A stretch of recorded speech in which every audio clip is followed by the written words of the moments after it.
What up, Laker Nation? It's your boy DTLF here for another live stream. Today we got the breaking news that Luol Deng has asked for a trade or to be moved via a buyout. So interesting news here because a lot of us Laker fans knew that this moment was going to come sooner or later.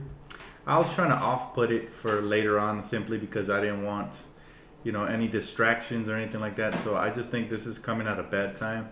If I'm, the Lakers, what I would do is I'd either buy him out as soon as possible or find a quick trade partner before this becomes a distraction, simply because, knowing that you have somebody there, right? What's up, everybody? Welcome to the live stream. Knowing that you have somebody there that doesn't want to be there can always be a distraction, especially for young players. So I think the best option is to move them now. Luol Deng has been professional throughout this, so I'm not really going to bash him too much since he is professional. But the one thing that irks me is that Luol Deng basically waited up until we started doing good to come out with his trade demands. That's just, to me, that's a little distracting. He should have did it while we were struggling or early in the preseason when he wasn't getting too many minutes. I guess he probably thought we weren't going to be this good and we were going to need him at some point. But simply, he really shouldn't be complaining because we gave him a shot. He played a lot in preseason and he got to start his first game and really never impacted a single. I don't remember a single game where he impacted in these past 2 years. So I guess I gotta say, peace out, Luol Deng. Now, through an interview with ESPN, Deng told him that it definitely hurt not to be playing, and he also mentioned how most of these young guys don't understand the business of basketball. So if he comes in there angry every day, he's taking something away from them. So he has to be smiling. Basically, he's saying he has to be fake with the Lakers in order to, appease the front office or whatever. So that already tells me he's really not happy. He believes he deserves minutes. Honestly, I don't know. I don't see why anybody should be handed minutes just because they're veterans. If they're not producing, this is what happens in the NBA. It's a business. You're gonna get replaced and eventually erased from the league. So it's nothing personal with this guy, but he's either gonna get amnestied soon. I expect it soon because I don't want this to be a distraction. Again, if you have somebody there in the locker room that doesn't want to be there, he's going to be a distraction because then you're wondering, well, I wonder if he's upset or how he's feeling. Should I go talk to him? Should I just leave him alone? So you don't want these kind of distractions, man. Honestly, yeah, nobody's going to want him. I doubt anybody's going to want him. I could see him getting stretched, amnestied via amnesty. So, but if Magic and Rob are able to pull off a trade somehow, that would be really intriguing. What kind of piece will we get in return? Most likely it's going to be an expiring contract, but maybe somebody that can contribute, even make us even better than we already are. So, it's just Luol Deng, man. This has got to be one of the biggest thieveries ever. I mean, we signed him to $17.5 million a year. That's, come on, for a guy who's basically has averaged 5 points a game with us since he's been here. So that's horrible, man. But the Lakers are currently working, towards accommodating him and his agent. It's basically underway. This has become a distraction. And we're going to have to figure out if we can find a team that actually needs a veteran, with young pieces, like a raw team. Maybe some young team out there that needs a veteran, a good leadership, and maybe somebody who can spare some minutes because obviously this guy wants to play, right? There's no use of somebody trading from him if they're not going to play him. But he has been horrible for us. He hasn't even been worth half of his contract, not even a quarter of it. So, it's a struggle, guys. But I'll take a couple of questions. I just wanted to make this quick video. It's not going to be too long. I wanted to get into my thoughts on Luol Deng and what I thought of the whole situation. I'm a little shocked he waited this long to ask for a trade. I thought, look, if it's like in the beginning of the season, he should be okay till the middle or maybe towards the trade deadline. But it is what it is.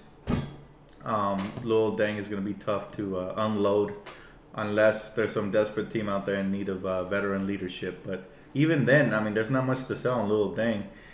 If anything, this would be the perfect place for him to lead without actually playing and just show his, his maturity and his veteran leadership. But he's not. Even then, he's not really a factor off the court neither because he's actually looking for his own selfish wants, which is playing time, which is okay, right? But it is what it is.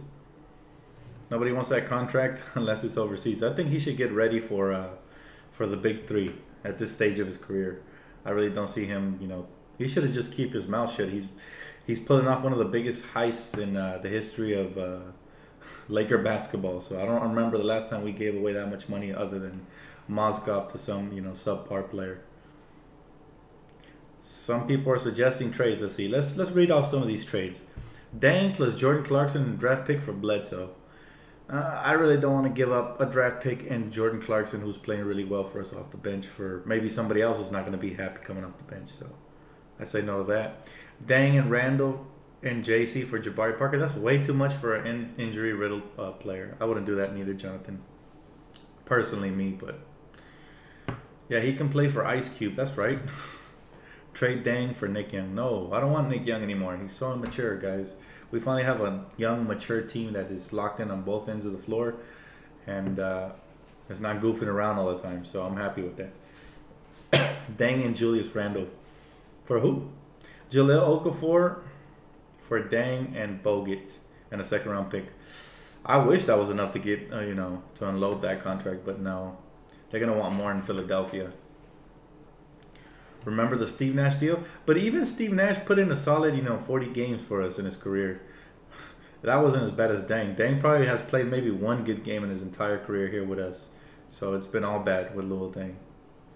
Deng plus Randall for Boogie. That'll never happen. They're not going to unload DeMarcus because if I'm the Pelicans, I'd rather let him walk than to absorb Luol Deng's contract and, take on a expiring contract like Randall. So that's not worth it. It has to be worth their while for a superstar, and that's not going to happen. He's still young. Yeah, it doesn't matter how young he is, bro. If he's not that good, that's it. Deng and Randall for Tyson Chandler. I would do that.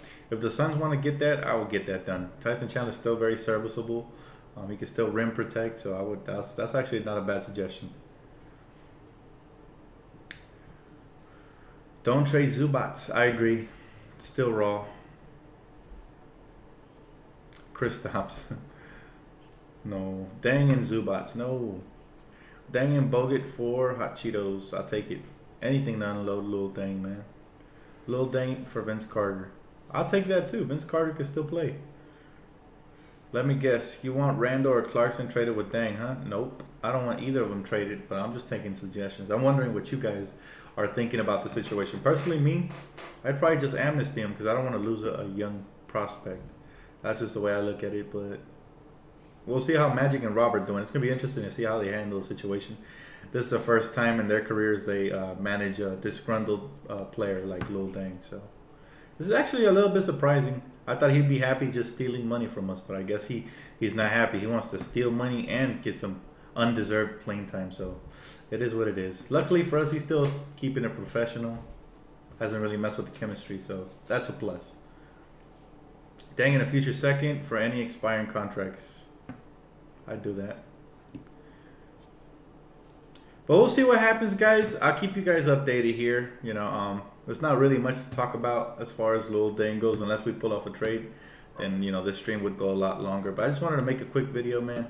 I was at the store with my girl when I read the news on Twitter, and I was a little shocked, but at the same time I was like, well, I mean, he is not going to get minutes. He probably sees the writing on the wall. This team is pretty set for the future and for the present, so there's no room for him in the rotation. So I'm just happy that he realizes that, and we don't have to, suffer through any more mediocre Luol Deng one-on-one ISO basketball or defenseless basketball. So I'm just happy.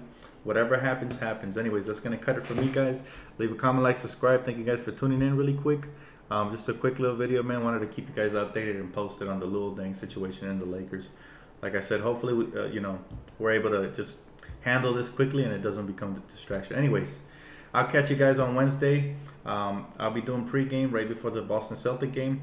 Celtics are red hot. They have an 8-game winning streak and they're currently playing right now. So I'm gonna go ahead and tune into that just to scout the competition. Should be interesting, man. Hopefully, if we pull out a win in Boston, in that hostile situation and stop their streak, that'll be super impressive. I'm already really impressed. But this would just be a cherry on top, guys. Anyways, thank you guys very much for tuning in, and I'll catch you guys on the next one. Peace out.